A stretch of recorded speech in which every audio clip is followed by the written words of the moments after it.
உலக அளவில் மக்களால் அதிகம் உட்கொள்ளப்படும் பழம் வாழைப்பழம். அதிக ஊட்டச்சத்துக்களை உள்ளடக்கியதும் இந்த வாழைப்பழம்தான். வாழைப்பழத்தில் கலோரிகள் குறைவாக காணப்படுகின்றது. ஆனால் அதில் நார்ச்சத்து, பொட்டாசியம், வைட்டமின் B6 மற்றும் C அதிகம் நிறைந்து காணப்படுகின்றது.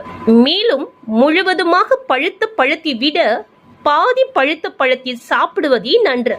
இந்த பாதி பழுத்த பழத்தில்தான் நார்ச்சத்து அதிகமாக காணப்படும். வாழைப்பழத்தை காலை வேளையில் சாப்பிடுவது உடலுக்கு மிக நல்லது. இது இரத்த அழுத்தத்தை கட்டுப்படுத்தவும் ஜீரணத்தை மேம்படுத்தவும் உதவுகின்றது. ஆனால் வெறும் வயிற்றில் தினமும் வாழைப்பழம் சாப்பிடுவது சிலருக்கு அமிலத்தன்மையை ஏற்படுத்தக்கூடும் என்று கூறப்படுகின்றது. மேலும் இரவில் வாழைப்பழம் சாப்பிடுவது செரிமானத்தை மெதுவாக்கி சளி மற்றும் இருமல் பிரச்சனைகளை அதிகரிக்க கூடும். நன்றி.